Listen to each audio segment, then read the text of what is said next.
Welcome back to my YouTube channel. I am Deepa Singh. I hope you all are very well. So आज इस video में हम discuss करेंगे 1.3 paper 12, जिसकी हम 1.1 एंड 1.2 में अपलोड कर चुकी हूँ। जिन्होंने अभी तक वो वीडियोस नहीं देखी, आप वो वीडियोस देख सकते हो। और अदर वीडियोस भी मैंने डाली हुई है, मोस्ट इम्पोर्टेंट क्वेश्चंस की आपके लिए वीडियोस बनाई थी मैंने। 4 पेपर्स मैंने फर्स्ट ईयर के कर दिए, अपलोड कर चुकी हूँ, और 4 पेपर्स मैं सेकेंड ईयर का कर चुकी हूँ। जिन्होंने अभी तक वो वीडियोस भी नहीं देखी, आप वो वीडियोस भी जाकर देख सकते हो। और उनके नोट्स मैंने अपने टेलीग्राम ग्रुप पर शेयर कर चुके हैं, आप वहाँ से जाके डाउनलोड कर सकते हैं। और टेलीग्राम ग्रुप का लिंक आपको मेरे डिस्क्रिप्शन बॉक्स में मिल जाएगा, आप वहाँ से जाके ज्वाइन कर लीजिएगा जिन्होंने अभी तक ज्वाइन नहीं किया है। और प्लीज़ वीडियो पसंद आए तो लास्ट में एक लाइक ज़रूर कीजिएगा, और ज़्यादा से ज़्यादा शेयर कीजिए अपने दोस्तों तक, और सब्सक्राइब कीजिए। आप लोग सब्सक्राइब नहीं करते हो, प्लीज़ सब्सक्राइब कर दिया करो। और किसी को नोट्स बाय करने हैं तो वो मेरे को पर्सनली कांटेक्ट कर सकता है। मेरे टेलीग्राम ग्रुप पर मुझे पर्सनली आप लोग मैसेज कर सकते हो, ठीक है। ओके, स्टार्ट करते हैं। 1.3 हमारी है environment science as a science, water, soils, air, source of energy, ecosystem, response and adaptation in plants and animals. कि आपको एनवायरनमेंट एज अ साइंस के रूप में पढ़नी है, तो आप उसको किस तरह से पढ़ोगे, जिसमें आपके टॉपिक्स दिए हुए हैं water, air, soil, source of energy, ecosystem, response and adaptation in plants and animals. Start करते हैं। इस ब्रह्मांड में पृथ्वी ही एकमात्र ऐसा ग्रह है जो जीवन के लिए उपयुक्त है। पृथ्वी द्वारा उपलब्ध संसाधनों के साथ अंतः क्रिया के कारण ही जीवन का अस्तित्व है। अंतः क्रिया ही जो सजीव और निर्जीव संसाधनों के बीच संतुलन बनाती है। कि जो हमारे ब्रह्मांड में, हमारे पूरे वर्ल्ड में पृथ्वी एक ऐसा ग्रह है जहाँ पर जीवन सबके लिए उपयुक्त है, और पृथ्वी हमारे सभी संसाधनों को हमारे लिए उपलब्ध कराती है, और यहाँ पर संसाधनों के माध्यम से जीवन को जीना हमारा बिल्कुल सही संभव हो पाता है।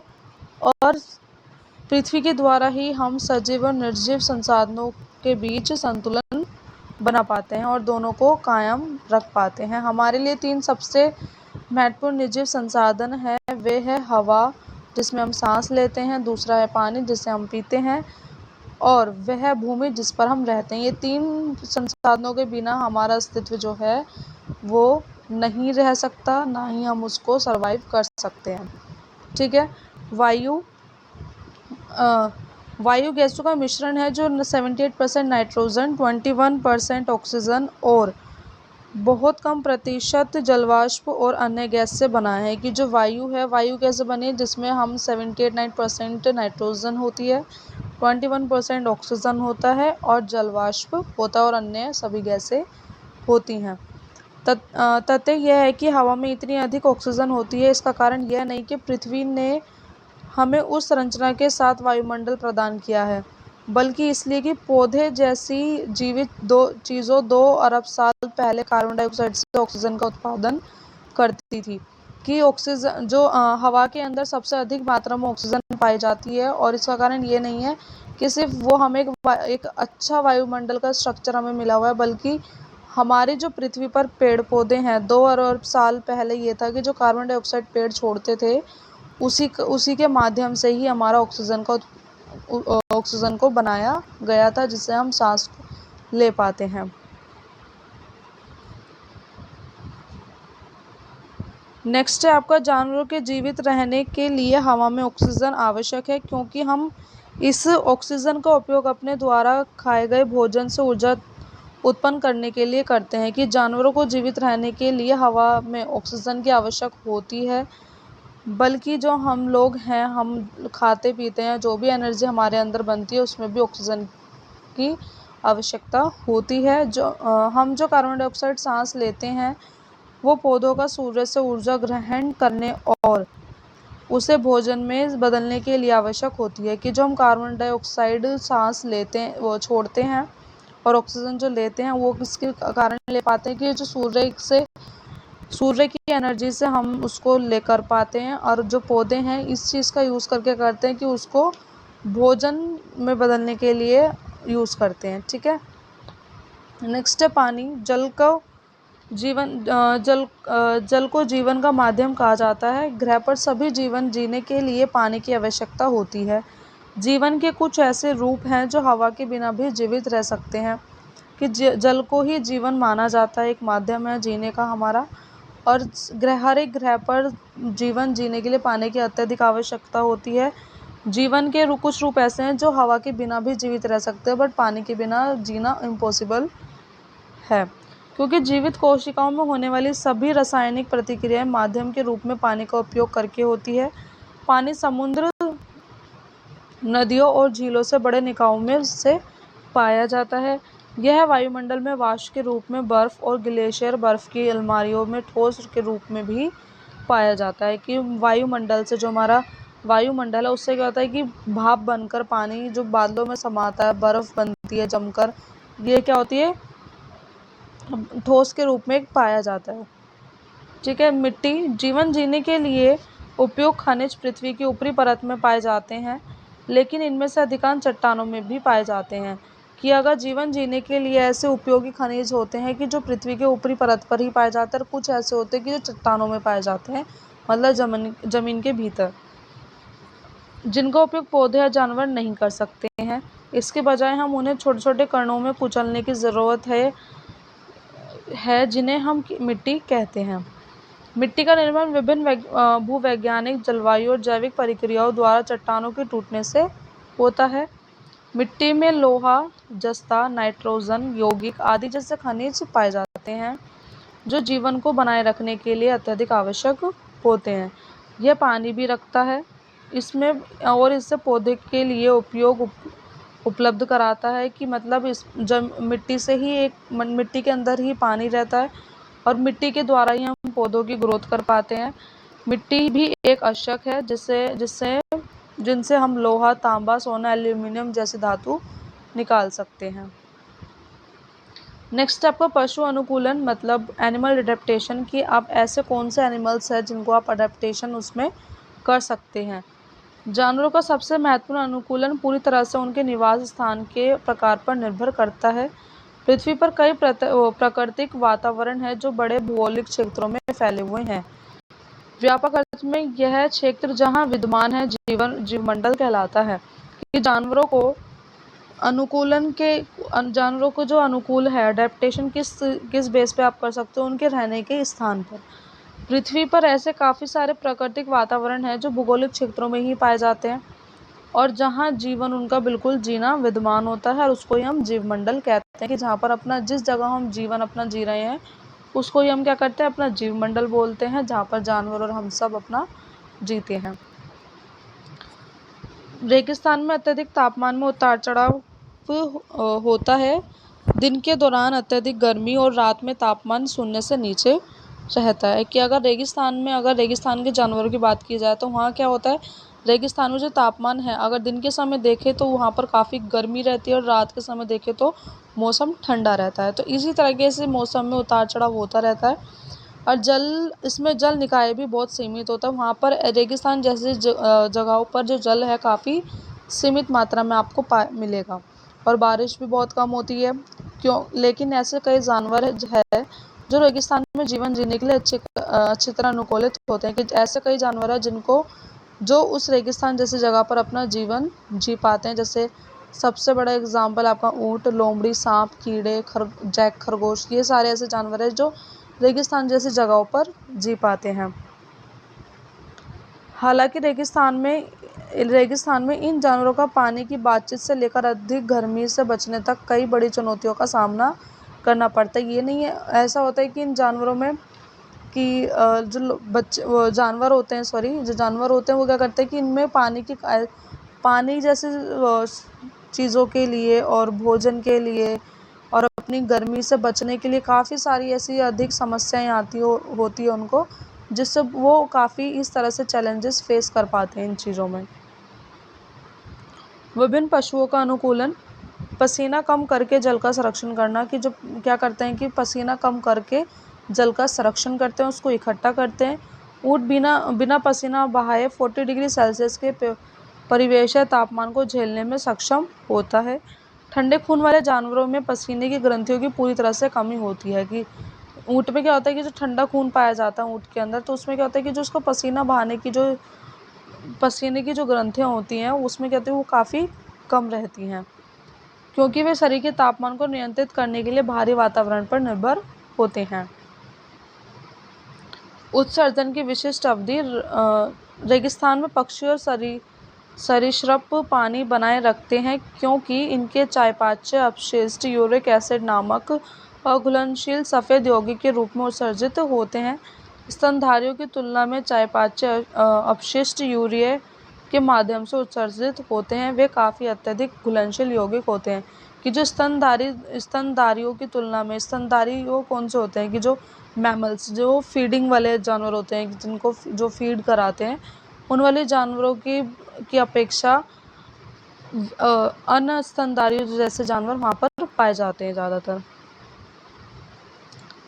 जल के अन्य स्रोत। पानी के प्राकृतिक स्रोत जिससे झीलें और नदी लगभग अस्तित्वहीन है या मौसमी है, कि जो अगर पानी के जो अलग स्रोत माने जाए तो ऐसे हैं कि जैसे झील और नदी है जो अस्तित्वहीन होती है अगर और जो मौसमी होती है। अगर जहाँ पर बारिश सबसे ज़्यादा पड़ती है तो वहीं उसी टाइम नदियों में पानी इकट्ठा हो जाता है, और झीलों में भी अगर बारिश कम होती है तो पानी वहाँ पर धीरे धीरे सोखना शुरू हो जाता है।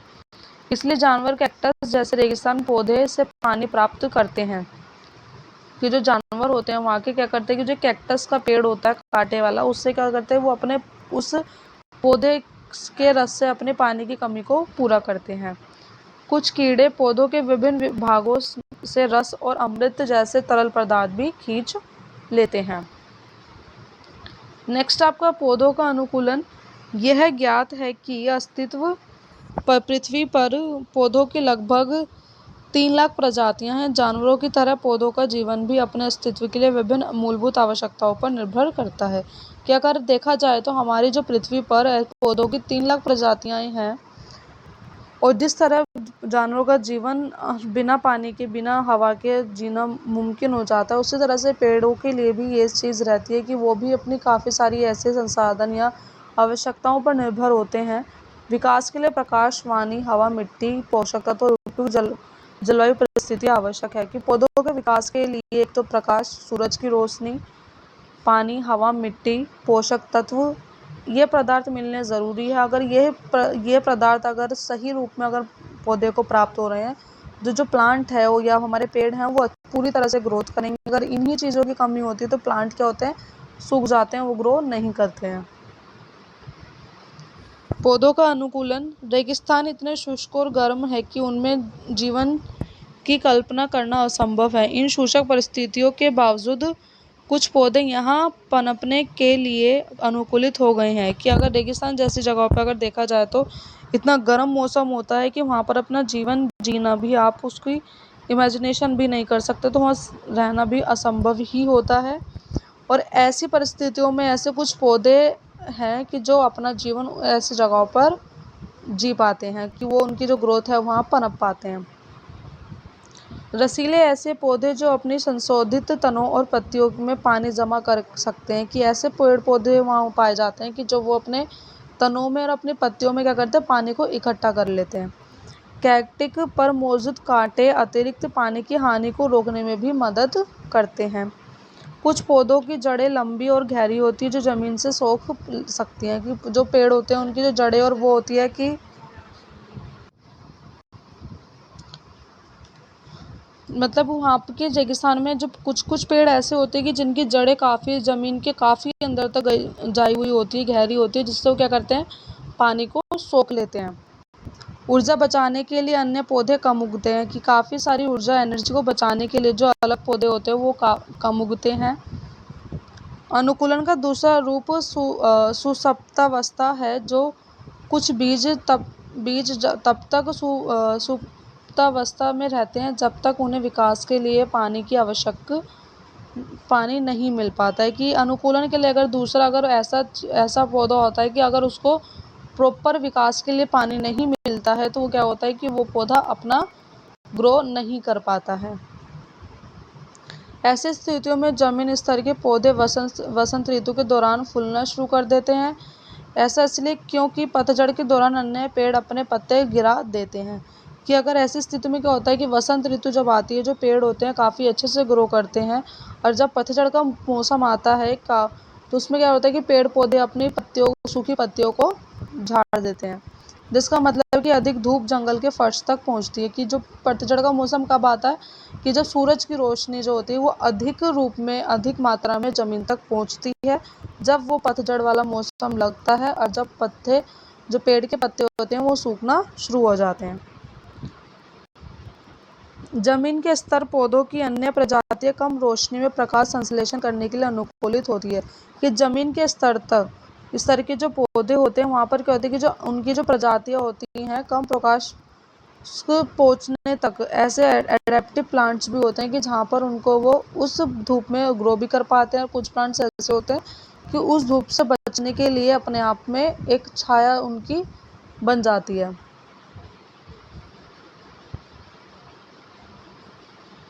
नेक्स्ट आपका इसमें कुछ समस्याओं का समाधान जल धाराओं के तैरने से हो जाता है। जलीय पौधे इस तरह विकसित होते हैं कि उनकी जड़ें पानी में होती है, लेकिन कुशल प्रकाश संश्लेषण के लिए ऊपरी आधा भाग अधिकांश से पानी की सतह से बाहर निकलता है। कि कुछ पौधे ऐसे होते हैं कि जल में उगते हैं, जिनको जल की अधिक आवश्यकता होती है। जैसे कुछ पेड़ पौधे आपने देखे होंगे नदी किनारे या झीलों किनारे, क्या होता है कि उनकी जड़ें जो होती है वो पानी के अंदर होती है और आधा हिस्सा उनका ऊपर होता है कि उनको पानी भी मिलता रहता है और ऊपर से सूरज की किरणें भी उनको मिलती रहती है। भोजन पोषक तत्व और हवा संशोधित तनों और जड़ों के माध्यम से अवशोषित होते हैं। कि जो भोजन और जो अलग न्यूट्रिशंस होते हैं वो क्या होता है कि जो उनके तने और जड़ें होती हैं उनके माध्यम से वो उसको ऑब्जर्व कर पाते हैं। ठीक है, नेक्स्ट है पारिस्थितिक तंत्र। पारिस्थितिक तंत्र किसको बोलते हैं? इकोसिस्टम को। पारिस्थितिक तंत्र परिस्थिति की एक संरचनात्मक और कार्यात्मक इकाई है जहाँ जीवित जीव एक दूसरे और आपस के वातावरण के साथ बातचीत करते हैं। कि पारिस्थितिक तंत्र क्या होता है? जो हमारा इकोसिस्टम है वो एक इस तरह का सिस्टम और एक इस तरह का स्ट्रक्चर है जहाँ पर जीवित जीव एक दूसरे के और आपस में वातावरण के साथ सीधे संबंध में रहते हैं। दूसरे शब्दों में एक पारिस्थितिक तंत्र जीवों और उनके पर्यावरण के बीच बातचीत की एक श्रृंखला होती है। पारिस्थितिक तंत्र शब्द पहली बार 1935 में अंग्रेज वनस्पति शास्त्री A.J. टेंसले द्वारा आया था। एक पारिस्थितिक तंत्र की संरचना जैविक और अजैविक दोनों घटकों के संगठन द्वारा विशेषता है। इसमें हमारे पर्यावरण में ऊर्जा का वितरण शामिल है। इसमें ऐसे विशेष वातावरण में प्रचलित वायु परिस्थितियां भी शामिल है। एक पारिस्थितिक तंत्र की संरचना को दो मुख्य भागों में विभाजित किया गया है, जैसे जैविक घटक और अजैविक घटक। जैविक घटक कौन कौन से होते हैं? जैविक घटक एक पारिस्थितिक तंत्र में सभी जीवित घटकों को संदर्भित करते हैं जो पोषण के आधार पर जैविक घटकों और स्वपोषी, विषमपोषी और मृतपोषी में वर्गीकृत किए जाते हैं। जो जैविक घटक कौन से होते हैं? सांस लेने वाले जो सांस लेने वाले अलग सारे जितने घटक होते हैं वो जैविक घटक में आते हैं, और अजैविक घटक में जो सांस नहीं लेते हैं। जैसे अजैविक घटक किसी पारिस्थितिक तंत्र के निर्जीव घटक है। इसमें हवा, पानी, मिट्टी, खनिज, सूरज की रोशनी, तापमान, पोषक तत्व, हवा, ऊंचाई, मेलापन आदि ये सब चीज़ें इसमें शामिल होती है। ठीक है,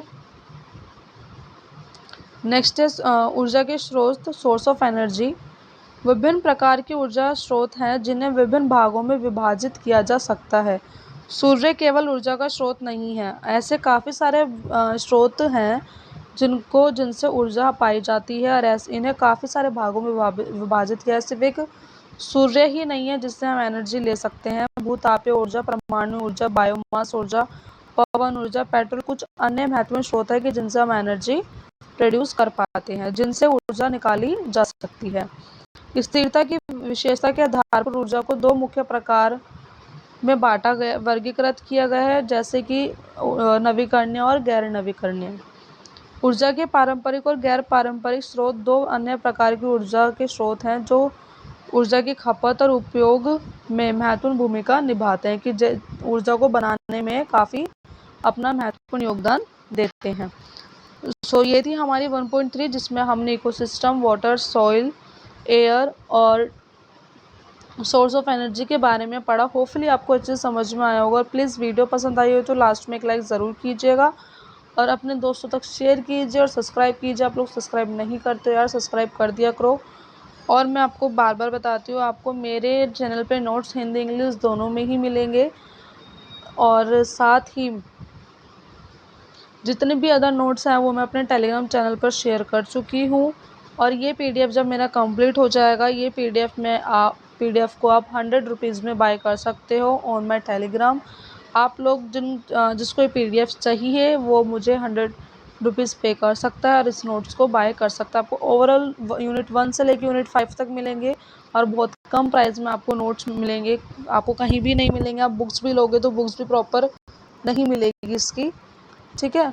बहुत कम प्राइस में और आपको सही दोनों लैंग्वेज में बिल्कुल सही नोट्स आपको मैं प्रोवाइड कराऊंगी, ठीक है। ओके, नेक्स्ट टॉपिक देखते हैं हमारा 1.4 और हिंदी इंग्लिश दोनों में मिलेंगे। जैसा कि आप देख सकते हो पीडीएफ में हिंदी इंग्लिश दोनों ही लैंग्वेज में मेरे चैनल पे आपको नोट्स मिलेंगे। और वीडियो पसंद आई तो एक लाइक ज़रूर कीजिएगा और ज़्यादा से ज़्यादा अपने दोस्तों तक शेयर कीजिए और सब चैनल को सब्सक्राइब कीजिए। और कोई नीड्स अगर आप है तो आप मुझे कमेंट बॉक्स में कमेंट करके बता सकते हैं। और please next video next topic मैं आप लोगों के साथ जल्द शेयर करूँगी। ये टॉपिक काफ़ी लेंथी है इसलिए मैं एक एक टॉपिक की ही वीडियो बनाकर चल रही हूँ, क्योंकि मैं 2-3 टॉपिक एक साथ मिक्स करूँगी आप लोगों को बिल्कुल समझ में नहीं आएगा, इसलिए मैं एक एक टॉपिक ही लेकर चल रही हूँ। 1.1 और 1.2 आपके थोड़े छोटे टॉपिक थे, इसलिए मैंने वो दोनों आपको एक साथ करा दिए। ये 1.3 और 1.4 काफ़ी लेंथी टॉपिक है, इसलिए मैं एक वीडियो में एक ही टॉपिक लेकर चल रही हूँ। और प्लीज़ वीडियो पसंद आए तो लाइक करना और सब्सक्राइब करना मत भूलना। Okay bye.